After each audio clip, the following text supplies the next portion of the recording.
É, conversando com um internauta,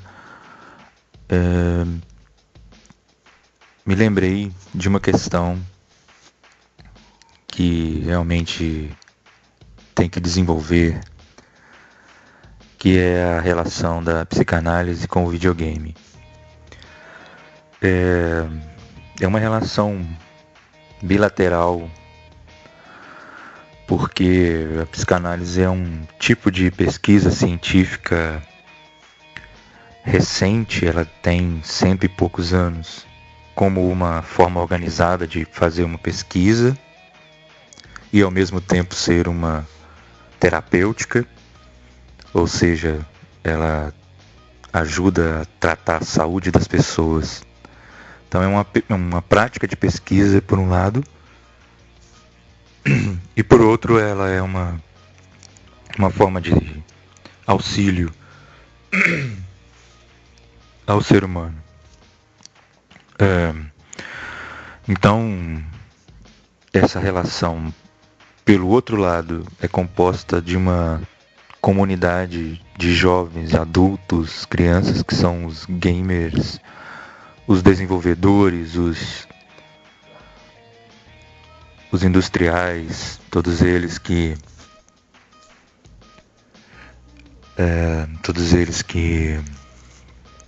se envolvem na produção e no consumo desse fenômeno cultural contemporâneo que é o videogame. E por que criar uma ponte entre essas duas experiências culturais humanas, a psicanálise e o videogame? Bom, talvez para ampliar o espaço de reflexão desse inconsciente, desse sujeito, ampliar o estudo do ser humano. Por um lado, admitindo o gamer, que é um sujeito que não existia na época do Freud. Quando a gente fala de psicanálise, a gente está falando do Freud, do Sigmund Freud, que é o austríaco, que desenvolveu e nomeou e praticou essa terapêutica e reuniu em torno de si um grupo de homens e mulheres, pesquisadores muito interessantes, a psicanálise como forma de pesquisa científica e também como uma prática cultural foi muito importante na Europa. Na Europa, no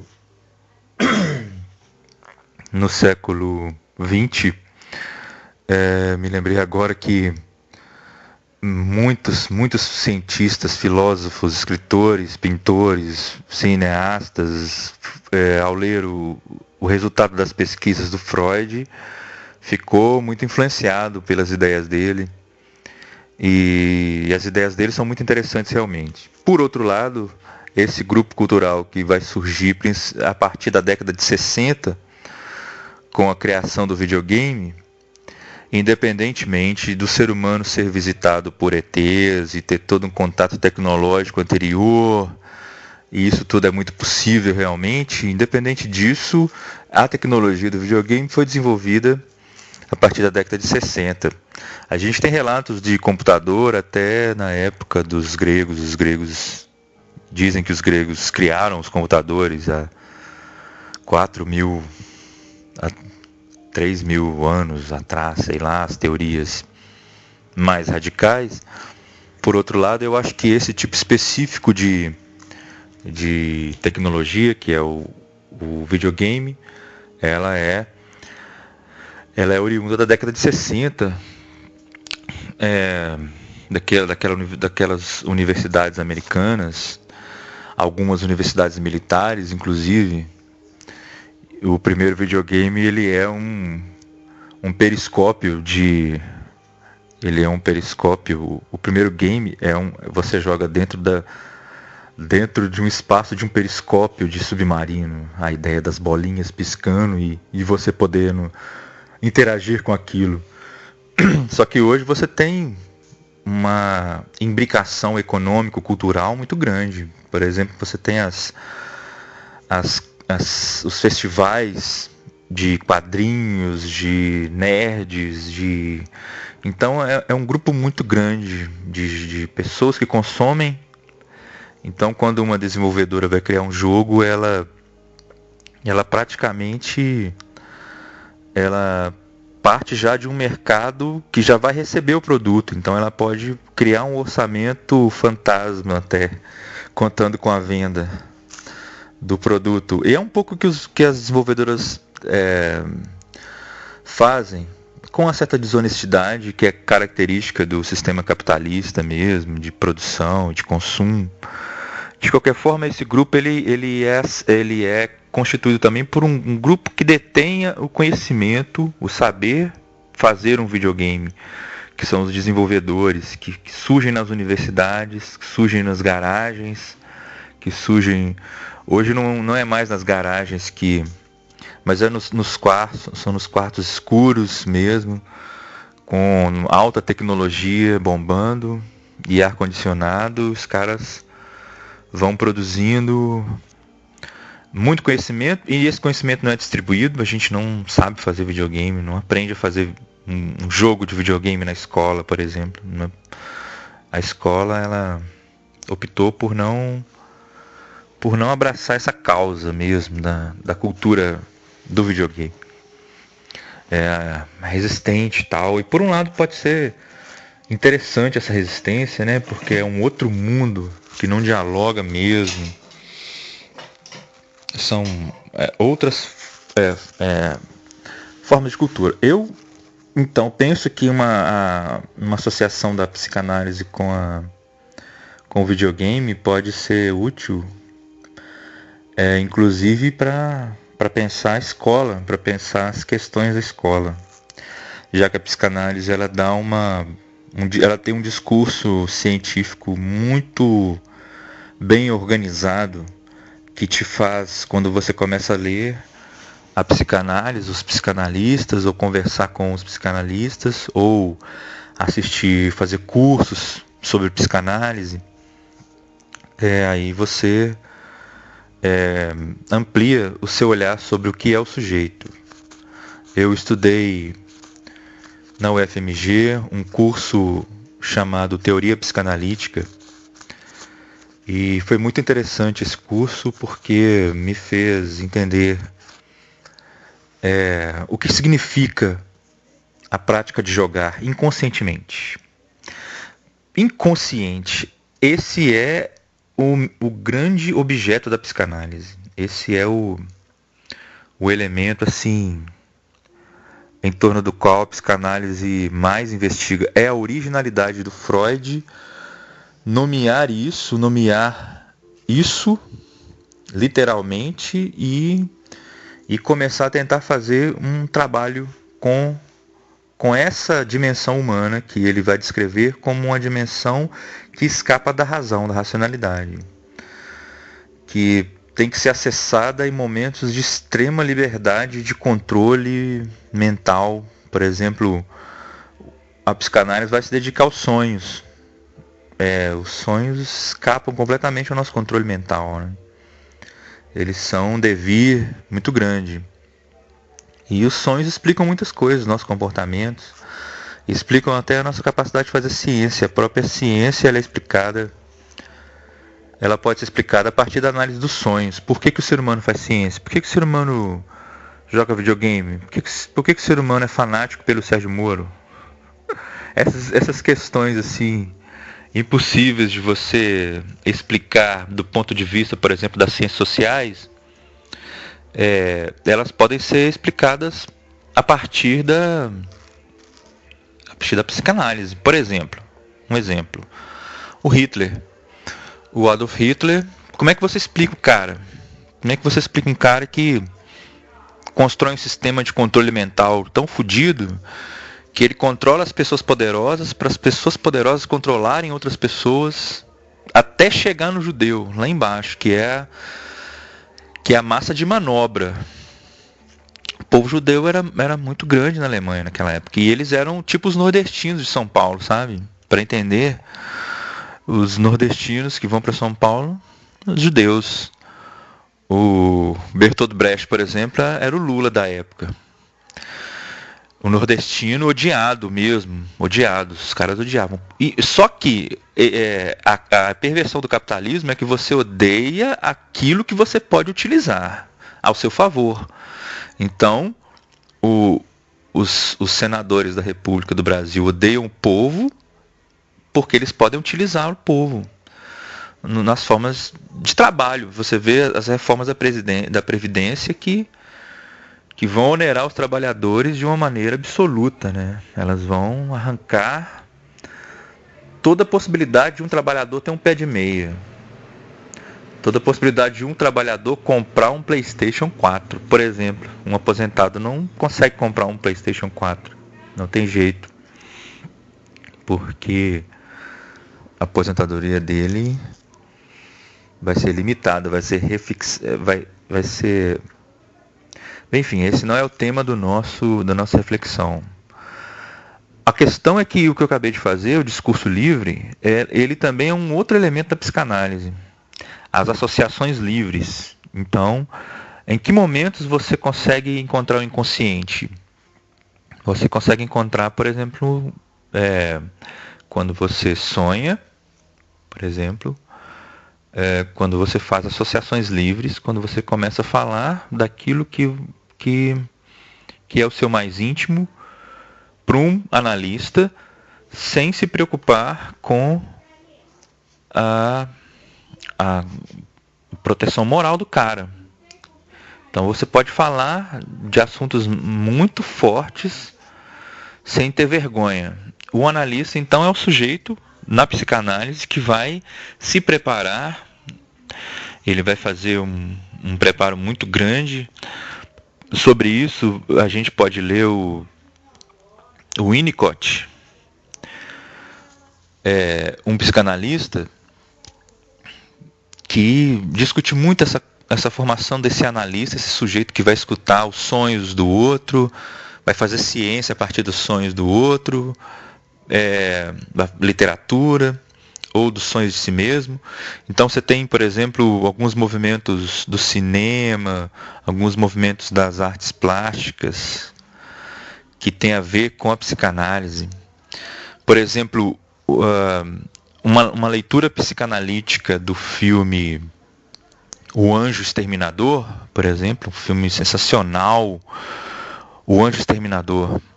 Uma leitura desse filme psicanalítica, pensando as pessoas como o nosso eu, ela ajuda a gente a entender muitas coisas.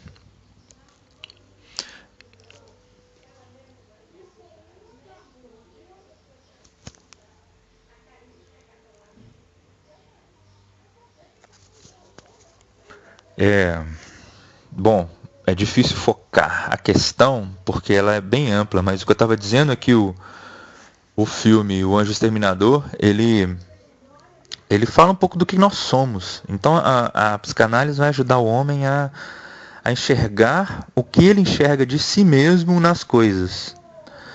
E não agir, por exemplo, achando que está dentro da certeza. Por exemplo, quando um nazista, a gente falava da Alemanha, as explicações psicanalíticas do porquê o Hitler fazia aquelas coisas, porquê que ele controlava as pessoas para a morte, por exemplo, o Freud vai fazer uma análise do cara.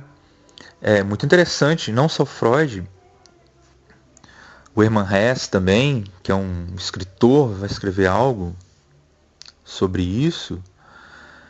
O Erich Fromm, que é um antropólogo também, os caras tentaram fazer uma análise do Hitler nesse sentido, dos sonhos dele, dessas coisas que escapam ao controle do discurso. Então, isso é a terapêutica da psicanálise, porque muitas coisas que escapam do nosso discurso causam sofrimento. Causam muito sofrimento. E o sofrimento você não controla com palavras, cara. Quando você está sofrendo, você não controla com palavras. A depender de onde vem o sofrimento, não tem como você controlar. Então, a pessoa na Europa, a partir da década de 20, ela começou a frequentar, algumas pessoas, principalmente do meio acadêmico, começaram a frequentar a, a- começaram a frequentar o divã, o famoso divã, né? Quando a gente fala divã, a gente está falando de uma estrutura metodológica que o Freud criou para poder trabalhar a psicanálise, que era deixar a pessoa confortável para ela falar dos sonhos, das associações livres dela, do sofrimento dela.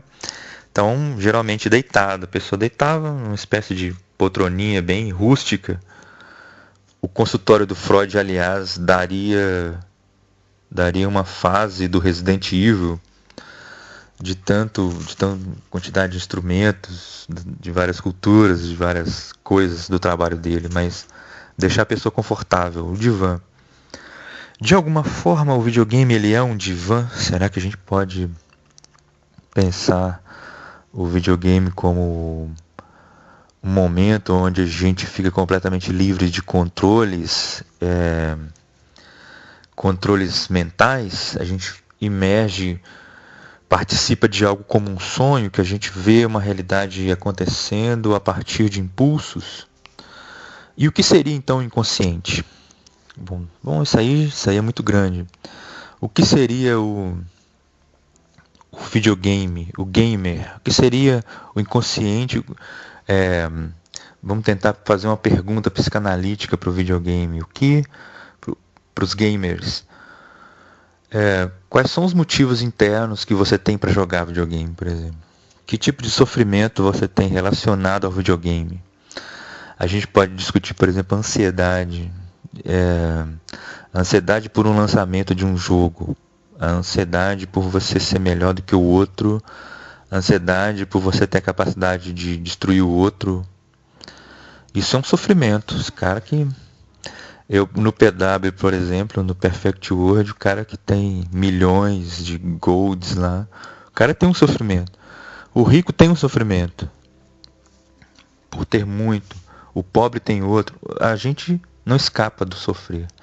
E o Freud, falando das experiências de guerra, não do nazismo necessariamente, mas da Primeira Guerra na Alemanha,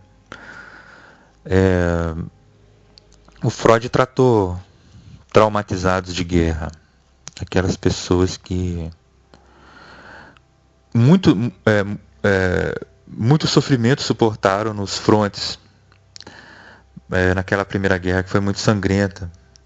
Foi muito sangrento porque a medicina não estava tão evoluída quanto na Segunda Guerra. Então as pessoas morriam de bactéria, morriam de coisas muito...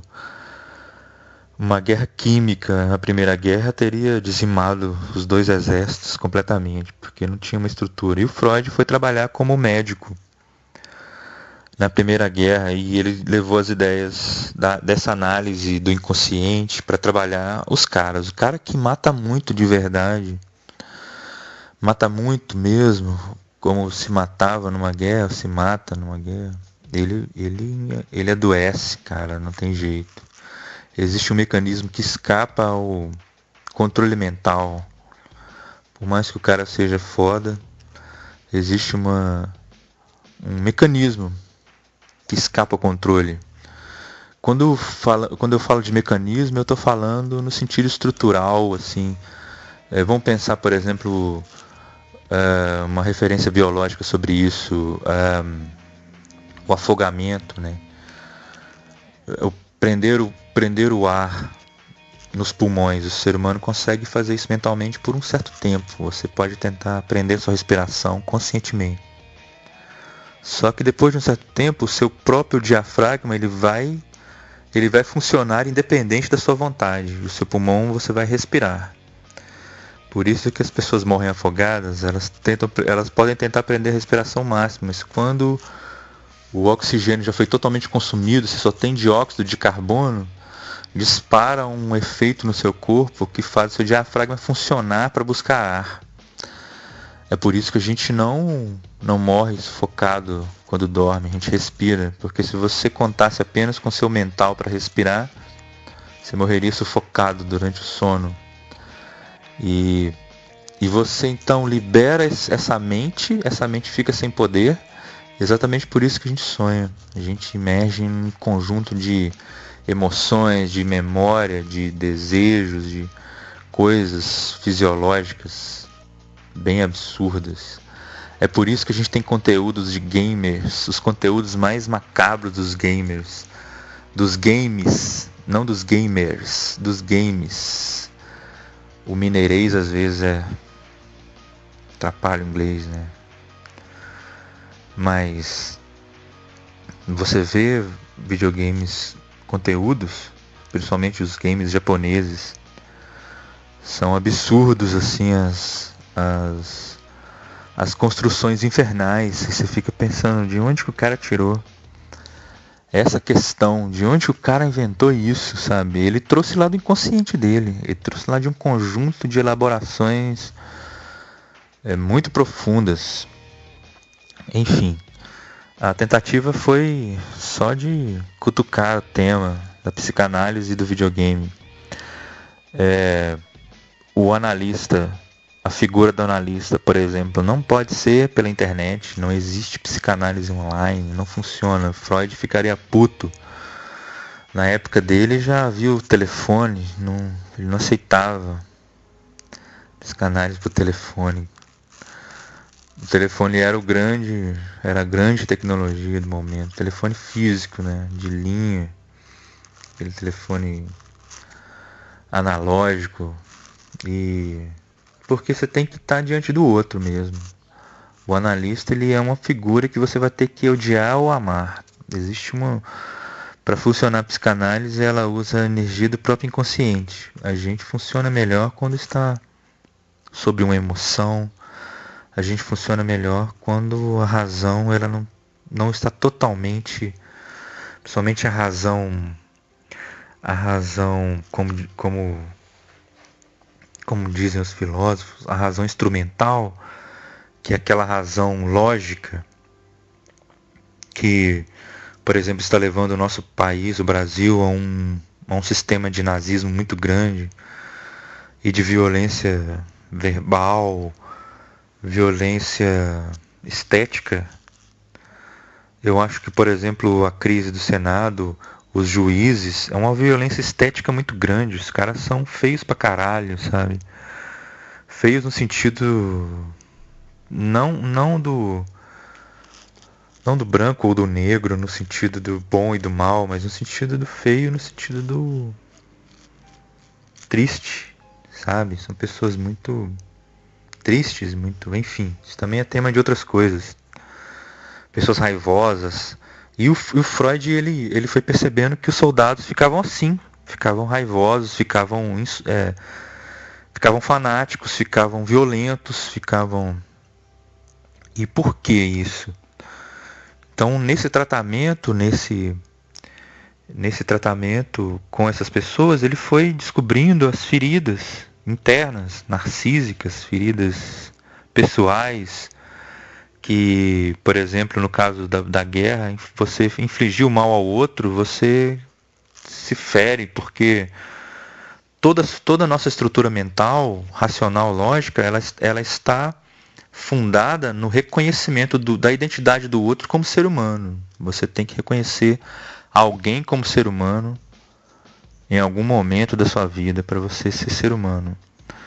E a gente reconhece muitas pessoas como ser humano, nossas avós, nossas porradas de pessoas. Só que certas sociedades secretas, sociedades abertas, a forma social em geral, para ela existir, ela vai ter que admitir alguns grupos humanos como não humanos mesmo. Então, essa falta de reconhecimento, ela causa uma ferida interna, porque, enfim, aí já não tem a ver com nossa questão. Vamos voltar à questão desse tópico, que é dizer que o analista tem que ver isso no analisado. Então, se você está com sofrimento grande dentro de você, você vai se consultar com um psicanalista, e aí a coisa é muito pessoal. Se ele topar o caso, se você tiver grana, se vocês negociarem quanto vai ficar a sessão, porque é um trabalho, o cara estuda 5 anos para fazer isso. E então é ciência, você tem que ler, discutir pra cacete e tal. E o analista tem que fazer análise também, ele tem que se autoconhecer também. Então a premissa é de que a gente não é perfeito mesmo. A gente está em construção. Então quando eu vejo as pessoas idolatrando uma pessoa, fazendo uma pessoa virar Deus, fazendo um político virar Deus, fazendo um juiz virar Deus, fazendo um gamer, um youtuber virar Deus, é porque as pessoas estão com uma fraca identidade de si mesmo também, porque são as figuras paternas. Outra questão que Freud vai estudar muito é a questão da relação familiar, parental, pais e filhos. Eu penso que o Freud adoraria a música do Renato Russo, Pais e Filhos, porque foi um objeto de pesquisa dele. Falar da homossexualidade como resultado, por exemplo, de uma relação sua com o seu pai ou com sua mãe. Esses tópicos muito novos, o cara começou a falar disso porque era difícil falar disso também. E falar disso de forma de ciência, então. E a psicanálise foi muito combatida, tem muitos falhos, tem muitas coisas históricas que vão mudando. Mas ela é uma forma de pesquisa muito bacana. E então, é sobre isso. Esse tópicozinho da relação de psicanálise e videogame. Valeu.